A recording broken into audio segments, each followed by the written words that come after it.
¿Qué tal? Muy buenas noches, ¿cómo les va? Como siempre les digo, para mí es un honor, un gusto estar junto a ustedes desde Canal C Argentina para presentarles Córdoba al Mundo. Y como todos ustedes saben, en esta temporada veraniega estamos haciendo una serie de reportajes especiales para mantenerlos informados, porque en definitiva es lo que estamos haciendo con las personalidades destacadas de Córdoba a quienes estamos entrevistando. Y en este caso vamos a hablar de un verdadero personaje de Córdoba. Yo no creo que haya en Córdoba nadie que no lo conozca.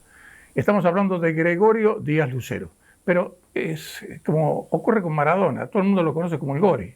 Es decir, a Maradona todo el mundo lo conocía como el Diego. Gori nos recibe en su casa. ¿Cómo te va, Gori? Muy bien y muy contento que estén en casa, además. Bueno, a mí también, y sobre todo me encanta que con el tiempo que nos conocemos, que hace añales, no sé cuánto tiempo hace que nos conocemos, 65 años. No saquemos la cuenta. Y verte activo, porque sos una persona que sigue estando en todos los círculos, tenés una vida social importante, un poco más tranquila en lo empresario, digamos así, pero de todas maneras también seguís ligado a todo el ambiente donde perteneciste toda la vida, que es el de las empresas, el de las relaciones públicas y también de la publicidad con Latin Advertising, que claro, por supuesto ha sido tu impulso. Claro. Pero me gustaría que me dijeras cuáles fueron tus comienzos, porque siempre en una persona de estas características hay un comienzo. ¿Cómo fue? Bueno, yo en realidad desde muy joven tuve muchas inquietudes por la cosa social. Ya en el secundario fui presidente del centro de estudiantes, después participé de una federación de estudiantes que se llamaba la FEL, me parece. Sí. Y de ahí participé muy activamente en el tema de la libre y la laica. Efectivamente, sí. Para quienes no se acuerdan, Estuvimos conversando precisamente los otros temas con Juan Carlos Rabat, las épocas aquellas de laicos y libres, que fue en la época de Frondizi una pelea realmente, no una pelea, pero se debatía en las calles eso, ¿no? Se debatía en la calle muchísimo, era o el monopolio universitario por parte del Estado o la libertad de enseñanza para la universidad. Efectivamente. La Universidad de Rabat, como tantas otras privadas, que son mucho más que las católicas, claro, hoy existen gracias a que se instauró en el gobierno de Frondizi, como bien dijiste vos, la libertad de enseñanza. Entonces ahí empecé a trabajar un poco también en la Universidad Católica. ¿Qué edad tenías allí, te acuerdas? Y ahí tenía 21 años, una cosa. Ya había hecho servicio militar. Había trabajado antes en el Ministerio de Gobierno con el doctor Juan Palmero, padre de Juan Carlos. Sí, lo conocí muchísimo. Claro, trabajé con él, después hice servicio militar. No encontraba una carrera que me atrajera, entonces el doctor Laguinge, que era un psicólogo de los grandes psicólogos que tuvo Córdoba, me hizo un test psicológico y me sugirió que me dedicara o al periodismo o a las relaciones públicas. Nos salvamos de vos de los periodistas, pero hasta por ahí no más. Sí, porque salí a buscar trabajo y dije, bueno, lo que consiga. Y gracias a Dios conseguí trabajo en relaciones públicas de lo que era entonces Industria Kaiser Argentina. ICA. Y ahí tuve un muy fuerte impacto con lo que significaban las empresas en la vida de las sociedades. Y me impactó tanto que yo dije, yo me voy a dedicar a defender la empresa, porque es lo que hace, lo que es un motor del desarrollo de las sociedades. Entonces, merece que le dedique mi vida. Ahora, el hecho de que llegara acá a Industria Kaiser Argentina venía no solo con todos los americanos que significaron un cambio inclusive cultural para Córdoba, la presencia de ellos, sino también en lo que se refiere a las empresas, porque ellos comenzaron a motorizar, junto con Fiat, que estaba allá, este tema de las relaciones públicas en los cuales claro, vos te especializaste, ¿no? Claro, sí, efectivamente. Kaiser empezó con las relaciones públicas en Córdoba, no en Buenos Aires, en Córdoba. Fiat también. Y ahí empezamos a desarrollar. No había escuela de relaciones públicas. Claro. O sea que tampoco vinieron yanquis a enseñarnos cómo eran las relaciones públicas, ni creo que tampoco vinieron italianos a Fiat, creo que no. Pero, o sea que nos fuimos haciendo un poco con algunos grandes maestros. Yo lo tuve a Christian Sorenson, no sé si me acuerdo, que fue un gran maestro, el creador de las Bienales Americanas de Arte de Córdoba, que es un hito que después podemos conversar sobre eso. Y bueno, y entonces un poco por experiencia, un poco leyendo, un poco viajando y viendo cómo se hacían las relaciones públicas, nos fuimos profesionalizando, pero con el tiempo se crearon las escuelas de relaciones públicas, la Escuela de Ciencia de la Información de la Universidad Nacional, la Siglo XXI,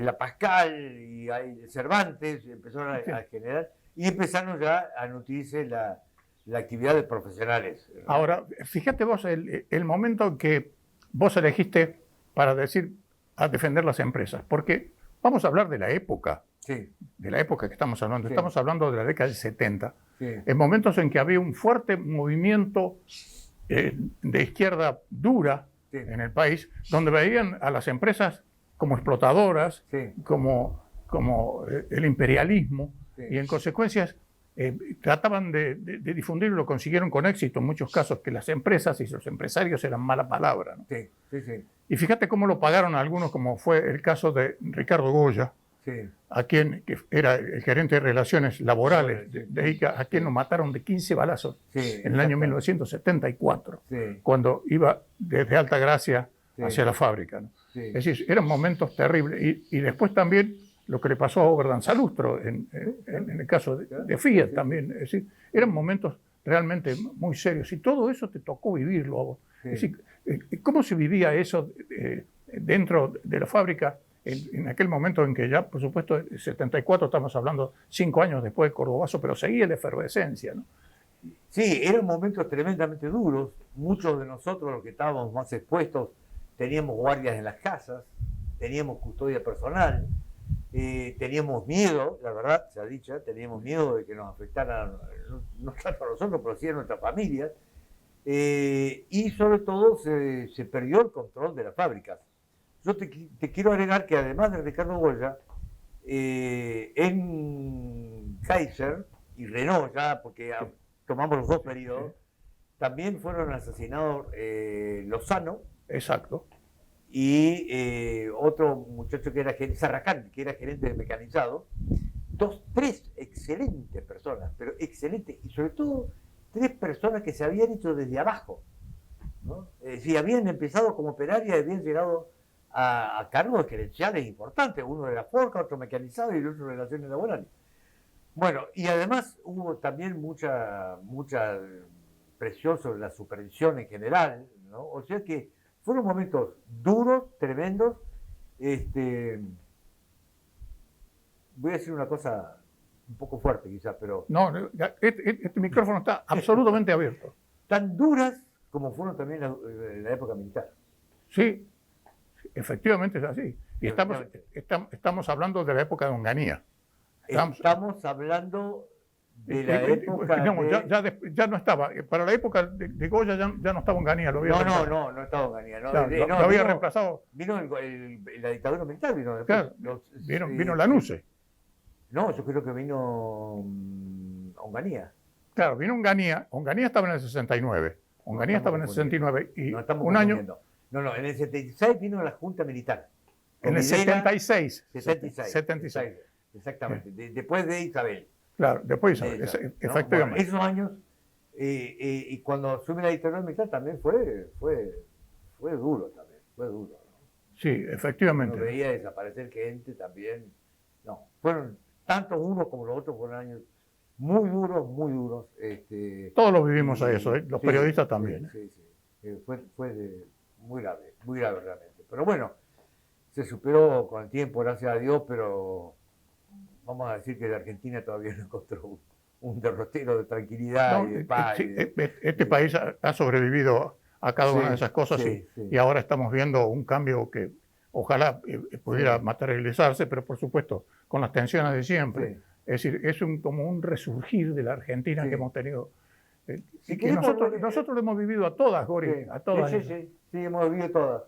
Pero hay una cosa que me gustaría explorar, que vos dijiste muy bien, el impacto que tuvo la industria automotriz o metalmecánica, como quieran llamarla, en Córdoba, ¿no? Que vuelvo un poco atrás, vuelvo a la época del 60, empezó en realidad en el 55 con Kaiser y el primer Jeep, pero ahí se fue desarrollando y el hecho de que se instalaran las grandes industrias produjo en Córdoba, un cambio sociológico muy grande. Efectivamente. Córdoba era una ciudad universitaria fundamentalmente, y los estatus sociales, dicho con el buen sentido de la palabra, estaban dados por las universidades, la justicia y las clínicas, ¿no? Donde estaban los catedráticos de medicina, etc. Efectivamente. Bueno, hoy, y lo que produjo la industria metalmecánica fue la irrupción de una nueva burguesía. Efectivamente. Que pudo acceder a aquellos lugares donde se toman decisiones que cambian las cosas. Porque cuando vos accedés tanto a los altos cargos jerárquicos empresariales, como la administración pública, como a las corporaciones, y tomás decisiones que hacen que las cosas cambien. Bueno, hubo un cambio muy grande que lo produjo la irrupción de la industria metalmecánica, y yo recomiendo para esto la lectura de un libro que para mí fue muy, muy importante, que se llama El ocaso de una burguesía, de un cordobés sociólogo muy conocido, que es Juan Carlos Agulla. Efectivamente. Un gran tipo, además. Sí, sí. Un gran tipo. Bueno, él escribió, en ese libro, él detalla, pero además con estudios hechos estadísticamente, técnica y científicamente, cómo cambió totalmente, cómo cambiaron los mandos de los puestos importantes, digamos, ¿no? Sí, efectivamente. Pero además, fíjate vos cómo se transforma eso. Porque había digamos así, había una clase obrera que estaba desarrollada en Córdoba, incipiente, pero que crece mucho, sobre todo una clase obrera culta. Exacto, culta. Exacto, una clase obrera culta. Sí. Pero fíjate cómo crecen de manera exponencial en materia económica, que yo me acuerdo que en aquel entonces un trabajador del ESMATA, el sindicato de mecánicos, que tenía, por supuesto, su principal fuente de ingresos en Icarreno y también en Fiat, con el solo carnet le daban un crédito. Claro. Accedían a la casa, accedían al automóvil, sí, señor. Y sus hijos podían ir a estudiar. Sí, señor. Cosa que ahora no se produce porque hay una gran cantidad de toda esa clase obrera que está en línea de pobreza. Fíjate vos cómo ha retrocedido este país. Sí, ¿no? sí. Eso, por eso te digo que a mí me invitó mucho a trabajar por la empresa, porque esto que vos decís es muy importante. El hecho de que la gente, yo decía que era una clase obrera culta porque cuando se instalaron las empresas, como no había tanta mano de obra en la ciudad, no tenemos que olvidar de IME, que fue la gran productora de mano de obra, ¿no? Y proveedores. Sí, la visión del Brigadier San Martín. Claro, exactamente, Brigadier San Martín, un prócer realmente. Entonces hubo una inmigración fundamentalmente de la pampa húmeda. Se vino gente que tenía un cierto nivel de formación y de cultura, que conformó un proletariado culto, que fue el proletariado que produjo también un desarrollo en Córdoba, si se quiere, del gremialismo. Claro. ¿No? Y bueno, después ahí apareció un gran dirigente que fue el Pío Torres. Claro, seguro, el Pío Torres, que estaba junto a Agustín Tosco. Tosco en Luis Fuerza, y había otro dirigente más. Era el negro Atilio López. El negro Atilio López. Estaban todos. O sea que hubo una dirigencia gremial muy importante, y la presencia que tenía Córdoba a nivel nacional era muy fuerte. Yo me acuerdo que llegaba a Buenos Aires y me preguntaban, ¿cómo está Córdoba? Yo me preguntaba, porque era decía, si estornuda Córdoba, el país se resfría, ¿no? Porque sí, efectivamente es así. Bueno, mira, y afortunadamente sigue teniendo un rol preponderante. Sí. Es decir, si no hubiera sido por Córdoba, Macri no hubiera ganado las elecciones, y Milei tampoco los hubiera ganado. Es decir, ganar acá con el 77% ganó Milei. Sí. Además, la forma en que vota el cordobés, la forma en que vota, y la forma en que reacciona cuando no le gusta. ¿Me entiendes? Sí. Bueno, desde sus orígenes Córdoba es así, ¿no? Desde sus orígenes. Y eso nos ha costado sangre, sudor y lágrimas a los cordobeses, esa posición de rebeldía, de ser diferentes, y que somos diferentes en todos, inclusive en esto, en la televisión. Nosotros hacemos una televisión totalmente diferente a la televisión porteña. Es absolutamente diferente. Es absolutamente local. Es decir, yo me homenaje recuerdo a los creadores de la televisión de Córdoba, ¿no? Como Bonaldi y tantos otros, ¿no? Que vos lo has conocido mucho más que yo, pero ¿no? por supuesto. Y además la visión que tuvieron Marcos Peña y Pipo Romero Victorica cuando vinieron con esa aventura de empezar con Canal 12. Y además también a colocarse uno de los primeros canales de cable del país.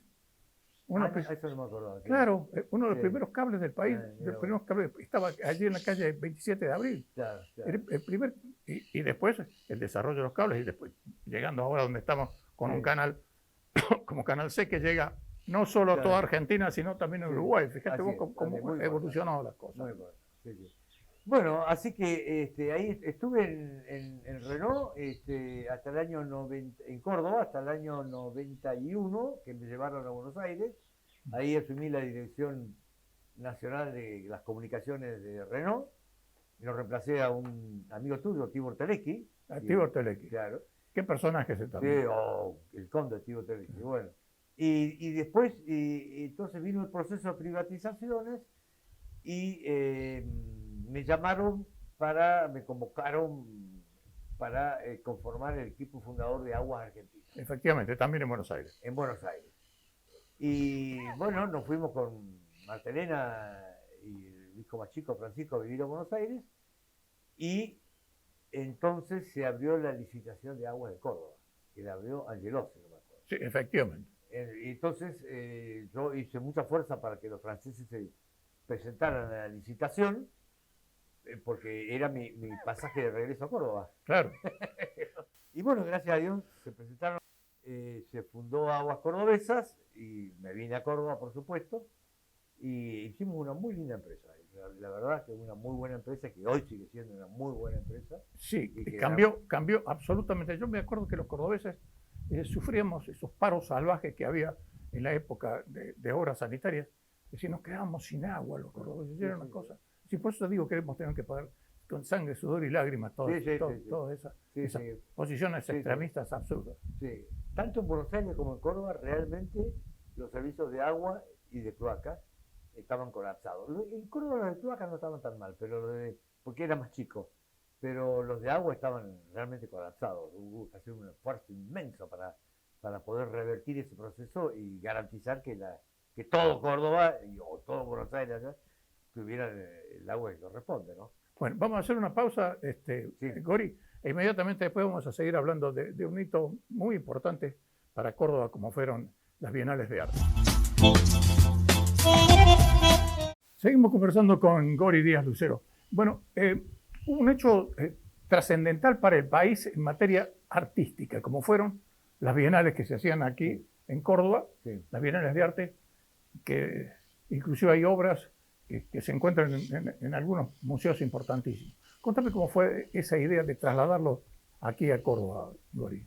Bueno, en realidad las Bienales Americanas de Arte comenzaron, hubo 3 bienales grandes, pero previamente Kaiser, de la mano de Sorenson, había empezado a incursionar en el campo del arte a través de los salones ICA. Había salones de pintura que fueron evolucionando, fueron creciendo, hasta que se decidió hacer la Bienal Americana de Arte, que fue una cosa muy importante, porque era americana, es decir, participaban todos los países que querían participar, pero cada país tenía que armar su jurado, elegir quiénes venían a representar a ese país en las bienales, y ahí venían las obras elegidas por un jurado en cada país. O sea que lo que venía era de lo mejor de cada país. No se presentaban individualmente, sino que eran las representaciones nacionales que venían. Bueno, así aparecieron Cruz Diez, Soto y tantos grandes, hoy históricos, ¿no? Bueno, entonces, las bienales, ¿qué pretendían? Había 2 principios. Uno confesable y el otro no confesable. El no confesable es que con esto la empresa trataba era una empresa con productos nuevos. Acordate que antes era Ceroré Ford. Claro. Había que darle lustre al producto para que pudiera ser más aceptado por la sociedad, que todavía no seguía entre Ceroré y Ford. Bueno, por un lado. Y por otro lado, una cosa muy importante que era hacer conocer a la empresa y a la provincia a nivel latinoamericano, Y también hay algo muy importante que podemos definirlo de esta manera. Las empresas flotan sobre el nivel cultural que tiene la sociedad. No es lo mismo tener una empresa en Estados Unidos que en Burundi. De eso no cabe la más mínima duda. ¿No? Entonces, en la medida que todos aportamos al desarrollo educacional y cultural de una sociedad, nos estamos beneficiando todos porque todos crecemos conjuntamente. Por esas razones que las empresas deben apoyar todo lo que es educación y cultura e investigación, como lo ha hecho Kaiser y Renault muy bien, fundando el Centro de Investigaciones Metalúrgicas, haciendo un montón el Instituto Renault Técnico, la Academia Arguello, tantas otras cosas. Porque es muy importante para la sociedad, por lo tanto para las empresas. Ahora, también es honesto decir que las bienales se hicieron en la década del 60. Y la década del 60 fue una década loca en el mundo. Efectivamente. No fue acá, No, fue en el no, mundo. veníamos del Mayo francés en el 68. Pero fíjate, cambió el arte, apareció el arte nuevo. Aparecieron los Beatles. Apareció los Beatles, apareció François Sagan, Sartre, apareció los hippies, los existencialistas. Empezó el mundo a sacralizarse también, salir un poco de la cosa religiosa. Es decir, hubo cambio en todas las órdenes de la actividad de las personas, en el mundo. Es decir, que nosotros decíamos que hubiera sido muy difícil hacer la Bienal Americana de Arte en Córdoba si en el resto del mundo no estaba pasando lo que estaba pasando. Efectivamente. Era esa revolución cultural que se estaba produciendo. Y que eso quedó traducido en esas pinturas que originariamente nadie las entendía. Exacto. Porque decían, ¿qué es esto que se está mostrando? Claro. Se salía del clasicismo conocido. Claro. Es decir, incluso porque ya Monet y Renoir eran... ¿Cómo es esta figura desdibujada? Bueno, pero cuando llegaron las bienales de arte aquí, es decir, yo por lo menos me asombraba, pero por supuesto después de visitas a Georges Pompidou, entonces uno se le abre la cabeza, ¿no es cierto? Pero mientras tanto en Córdoba no había una cosa así. El sentido que tenía la Bienal Americana de Arte era poder decirle a Córdoba y al mundo, esto que está colgado es lo que se está haciendo en la avanzada del arte contemporáneo latinoamericano. Exacto. ¿Entiendes? Es decir, ¿te podía gustar o no? Nadie pedía que te gustara lo que estaba colgado, pero sí vos tenías la oportunidad de saber de un vistazo lo que se estaba haciendo en la avanzada del arte contemporáneo. Eso es una cosa muy importante. Fueron tan importantes las bienales que aún hoy se estudian todavía en el Museo Nacional de New York las Bienales Americanas de Arte como una de las expresiones más importantes de la plástica latinoamericana en la década del 60, ¿no? Junto con el Salón de Itela, que vos te acordarás del Salón de Itela en Buenos Aires, y la Bienal de San Pablo. Son las tres grandes expresiones. La Bienal de San Pablo que todavía continúan. Que todavía continúan, efectivamente. Cuando se fue Kaiser, lamentablemente la nueva administración no decidió seguir y tampoco hubo mucho interés. Ahora no eran baratas tampoco, ¿no? Era una cosa importante. Así que, bueno, ahí tuvimos que guardar la colección, una colección muy importante, y acá te voy a contar una historia, porque también con Seguí fundamos el Centro de Arte Contemporáneo, que hoy es una maravilla ese centro. Efectivamente. Y hay una muestra hoy de Seguí que hay que visitarla. Hay que visitarla. Aténdeme, esta nota está saliendo precisamente después de esa nota, bueno. de ese reportaje que le hicimos a Pagano. Queríamos hacer, y entonces yo conseguí, como estaba en Renault, conseguí donarle toda la colección Bienales Americanas de Arte, ojo, $10 millones, ¿no? Al Centro de Arte Contemporáneo. Y después eso, el centro hace un tiempo, tuvo un poco momentos sin mucho brillo, digamos, y eso lo tomó la provincia y hoy lo tiene muy bien protegido en ese depósito de cuadros maravilloso que está en el Museo Carafa, que es una maravilla, y se exponen las obras en el Museo Ferreira, ¿no? Y ahí se hizo una muestra también de las Bienales Americanas de Arte, donde en una especie de panel muy lindo que hicieron las curadoras, pusieron todo lo que pasaba en el mundo cuando se hacían las Bienales Americanas de Arte. Desde Kennedy a Mao y todas estas otras cosas que decíamos recién, ¿no es cierto? El existencialismo, ¿viste? El hipismo, todo eso, ¿no? Bueno, fue muy interesante esa muestra. Y tuvo un gran impacto, no solamente en Córdoba, tuvo un impacto brutal. Ahí aparecieron artistas nuevos, realmente muy importantes. Y yo me acuerdo que se desarrollaron muchas otras salas de arte, de muchos nuevos Marchand, hubo un movimiento, inclusive se hizo la anti-bienal, que la manejó Cacho Brandán. Exactamente. Que la manejó Cacho Brandán. Bueno, es decir que fue un movimiento cultural que vino gente de todo el mundo a ver la Bienal Americana de Arte. De todo el mundo vinieron. Los miembros del jurado era el director del Pompidou, el director del Museo de Arte de Nueva York y otro más que ya no me acuerdo quién era.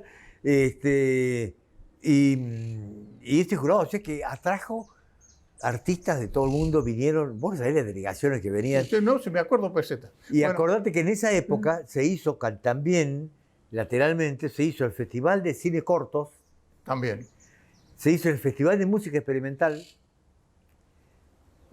Y no me acuerdo si alguna otra cosa más, pero Córdoba era, si vos me decís, ¿qué década te gustaría volver a vivir en Córdoba? La década del 60, sin ninguna duda. Además, era una ebullición Córdoba. Era una ebullición. Había una discusión en cada esquina, ¿te acordás? Claro, pero era una ebullición en el cine también, en la época del cine sombra, del cine azul, ¿te acordás? Claro, ¿cómo no? Sí, claro. Bueno, pero vamos un poquito más abajo y más popular. Háblame del Torino. Eso fue una revolución, sobre todo cuando la liebre corrió en Nürburgring, ¿no? Ahí permitíme hacerle un homenaje a Raúl Barceló, también, que hizo estas jornadas en lo de Berta en Altagracia, rememorando el 40 o 50 aniversario de la carrera de Nürburgring. El Torino surge porque Kaiser en Estados Unidos dejó de fabricar autos. Y entonces Kaiser Argentina se quedó sin autos. Y el presidente y fundador de Kaiser, que era James McLeod, que era un fanático de Argentina realmente, le gustaba mucho. Sí, vino varias veces, sí, por supuesto. Sí. Y él pensó que a Argentina le hacía falta un auto que tuviera la potencia del auto americano y el confort y estilo del auto europeo. Fíjate la visión que tuvo tan clara, ¿no? Y eso se consiguió. Se consiguió se tomó como base un Rambler American, que era muy parecido al Torino. También una coupé 2 puertas, lindo autito, yo lo anduve. Pero le faltaba el toque europeo. Y entonces McLeod le dijo a Fangio que no conseguía que Farina le hiciera el diseño del auto. No te preocupes, hermanito, yo te lo voy a conseguir, le dijo Fangio. Y se lo consiguió. Y entonces fueron algunos técnicos de acá, de Kaiser, de la planta Santa Isabel, a la planta de Farina, en Torino. Claro. No lo dejaban, los hacían manejar por túneles, no dejaba ver nada que no fuera el Torino, ¿no? Ahí se diseñó el Torino y se lo produjo acá. Con mucho éxito, realmente fue un coche espectacular, muy bueno. Siempre me hubiera gustado tener una 380W con 4 carburadores. Nunca lo conseguí. Te voy a contar una anécdota de Berta con los 380W, muy buena. Bueno, salió el Torino y ganaron la primera carrera en San Pedro, en Mendoza. La primera que ganaron, la CGT, Copelo, Gradase y Ternengo.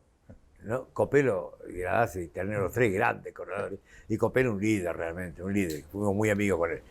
Y después, bueno, la producción de Torino siguió. Lo que pasa que era un auto que tenía mucha mano de obra y no se se producía acá y no tenía dónde producirse en otro lugar, o sea que con el tiempo... Además era caro, era caro. Por eso, porque tenía mucha mano de obra. Casi tan caro como el Ambassador, ¿te acordás? Sí, claro.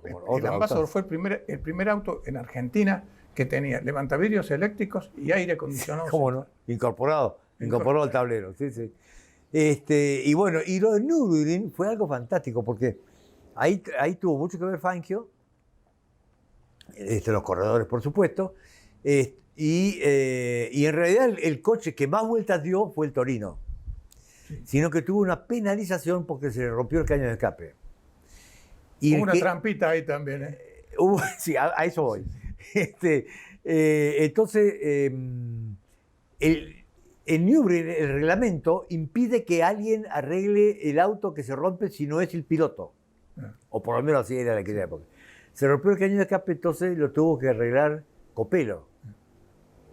Y según cuentan, y creo que es así, tampoco podía recibir indicaciones. Entonces Fangio se puso al lado de una baranda y cantaba un tango, pero en lugar de la letra original de tango, le decía, sacá la tuerca tal, apretá el tornillo. Son esas cosas folclóricas. Bueno, hay anécdotas de esas, había que escucharle a Copelo lo que fue la última vuelta. Le escuchó, por eso te dije una maravilla, una maravilla. Sí, había una trampita. Porque conocía la historia, porque claro. También fui muy amigo de Copelo. Bueno, y lo de Nürburgring fue una cosa, mirá, vos sabés que pasaron dos o tres cosas en Córdoba, ¿no? Era tal la pasión que había por esa carrera en Córdoba, que nosotros, que en aquella época no existían las pantallas ni todo eso. Transmisiones en vivo, nada. Nada. Nosotros tuvimos que poner, de relaciones públicas, pizarrones en toda la planta para poner cómo iba la carrera, y cada rato borramos y poníamos, porque si no se paraba la producción, porque los muchachos estaban enloquecidos por ver cómo andaba el Torino, ¿no? Y después, cuando vino una mística en la producción. Brutal. La gente tenía la camiseta puesta realmente, ¿no? Que tenía la camiseta puesta. Y después, cuando vino la delegación a Córdoba, la recepción que tuvo en la ciudad fue una multitud impresionante. Se cruzó la avenida Beresati y el General Paz, pero en un túnel humano. Y después hubo un acto en la Plaza España lleno de gente. Yo me acuerdo que una sola cosa similar. Cuando Santo Falucho Laciar ganó en Johannesburg. Puede ser, como no, sí, claro. Lo único similar que dentro del ámbito deportivo. Sí, claro. Y vos sabés que sacamos 11 jeeps para traer la delegación, con todos los corredores, Fangio, todo lo demás, descapotados para que vinieran, para que el público los vea, ¿no? Y cuando llegamos a la Plaza España, estacionamos los jeeps ahí y la gente estaba tan desesperada por ver a los corredores que se subieron arriba de los jeeps 0 kilómetros. Apoyaron los capós de los jeeps. Devolvimos los 11 jeeps. No sé cómo no me echaron esa vez de la página. Bueno, hay tantas anécdotas para contar. Claro. Efectivamente, como por ejemplo la visita de Charles de Gaulle. Sí, yo no estaba. Ahí no estaba. Todavía no estaba. No estabas, pero forma parte de la historia de Córdoba. Bueno, Gori, mira, podríamos estar conversando, qué sé yo, 5 programas más, pero lamentablemente se nos acaba el tiempo. Bueno. Ha sido un placer estar en tu casa y que nos hayas recibido. El placer es mío, nuestro, y de mi mujer, por supuesto. Así de, muy bien. Muchas gracias. Y de esta manera estamos poniendo fin a otra entrega especial de Córdoba al Mundo. Vamos a volver el próximo lunes, siempre a la hora 22, aquí por Canal C Argentina. Muchas gracias. Buenas noches.